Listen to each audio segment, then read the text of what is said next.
अस्सलाम वालेकुम guys, I hope you are well. हम लेजिस्लेशन के नए टॉपिक पे बात करेंगे आज, food drug and cosmetics act 1938। इसमें हम ना कंटेंट्स की बात करेंगे, जिसमें है introduction, weakness in act 1906, why we need new act, what new act said and guidelines. अगर मैं इसके इंट्रोडक्शन की बात करूँ तो इसका मतलब क्या है कि ये एक सेट है यूनाइटेड स्टेट लॉज का, जो एफडीए को ऑथोराइज़ करता है कि वो निगरानी करे और रेगुलेट करे प्रोडक्शन, सेल और distribution of food, drug, medical devices and cosmetics को रेगुलेट करे। इसका भी अहम मकसद अडल्ट्रेशन और मिस लेबल प्रोडक्ट्स को प्रोहिबिटेड करवाना था, लेकिन इसमें थोड़ी सी इफ़ेक्टिवनेस और एफिकेसी पे ज़्यादा जोर दिया गया है।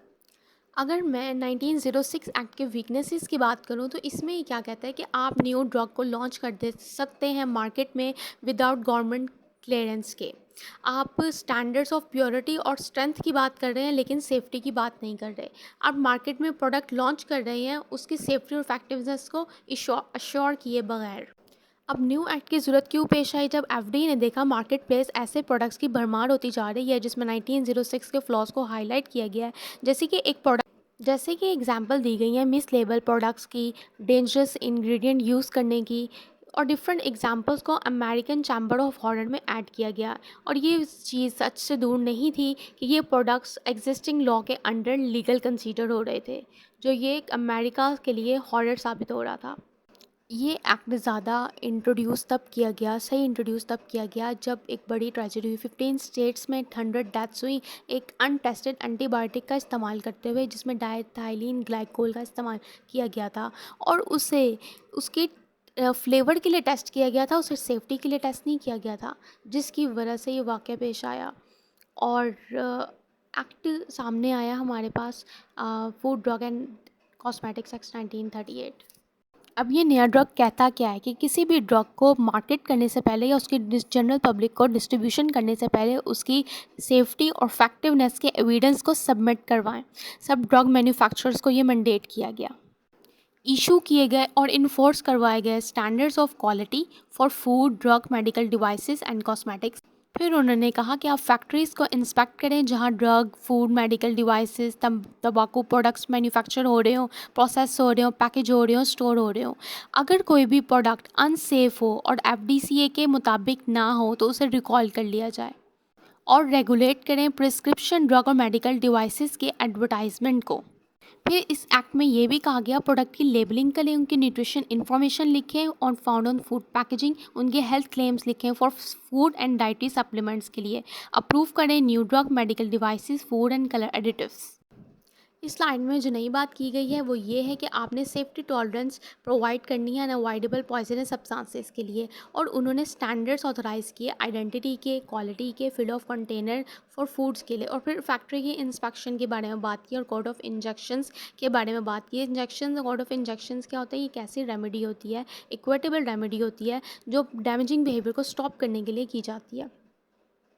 फिर उसके बाद इन्होंने एलिमिनेट कर दिया चाइल्ड अमेंडमेंट को, रिक्वायरमेंट को टू प्रूव इंटेंट। क्या आपने प्रोडक्ट की इंटेंट टू यूज़, आपने सुना होगा इंटेंट टू यूज़, उसका इस्तेमाल क्या प्रोडक्ट का, उसको कैसे यूज़ करना है, ये should be label on it. यहाँ पे अडल्ट्रेशन को डिफ़ाइन किया गया है कि पॉइजनस और डिलेटेरियस सब्सटेंसेस। अब पॉइजनस और डिलेटेरियस सब्सटेंसेस में डिफ्रेंशिएट समझ लें।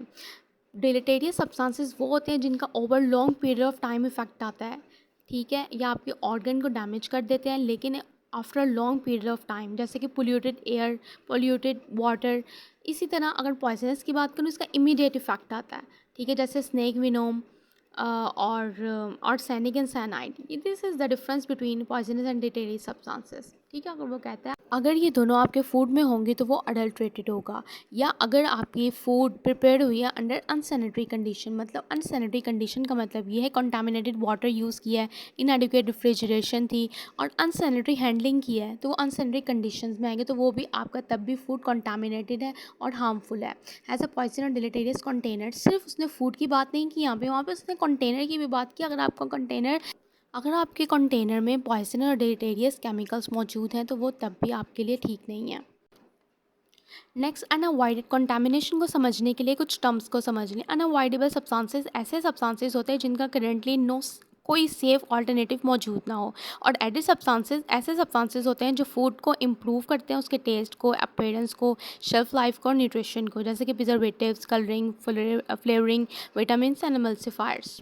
अगर आपने ऐसे सब्सटेंसेस यूज़ कर लिए हैं जिन्हें अवॉइड किया जा सकता था, या ऐसे डिलीटेरियस और poisonous substances, added poisonous substances मतलब प्रिजर्वेटिव्स, ऐसे फूड कलरिंग यूज़ कर ली है जो कि पॉइजनस है, तो वो भी अनअवॉइडेबल कंटामिनेशन में आएगा। ठीक है, अब अनअवॉइडेबल कंटामिनेशन की एग्जांपल आप इस तरह से ले लें कि जैसे फ्रूट वेजिटेबल्स में रेजिड्यू पेस्टिसाइड्स होते हैं। अब उनके लिए वो तो आएंगे ही आएंगे, आप उसे जितना मर्जी कम करने की कोशिश कर लें, लेकिन एफडीए का काम क्या है, एक लिमिट सेट करना कि आपकी मैक्सिमम रेजिड्यू लिमिट क्या आएगी, जिससे उसकी सेफ्टी अश्योर हो जाए कि इस मिनिमम अमाउंट में प्रेजेंट होने से कोई मसला नहीं होगा। मिस ब्रांडिंग में आ गया कि आपने फॉल्स क्लेम किए हैं, आपने किसी प्रोडक्ट को, या दूसरा उसने बात की है कि आपने किसी प्रोडक्ट की कॉपी किया है अनटिल उस पर ये लिखा हो कि वो कॉपी है। और ऐसे रेगुलेशंस, ऐसे स्टैंडर्ड्स यूज़ कर लिए हैं जिनके आइडेंटिटी, क्वांटिटी और फिल एफडीए के मुताबिक नहीं है। So this is miss branding. So now thank you guys, I hope आपको ये लेक्चर समझ आया होगा। If you have any question you can ask. Thank you.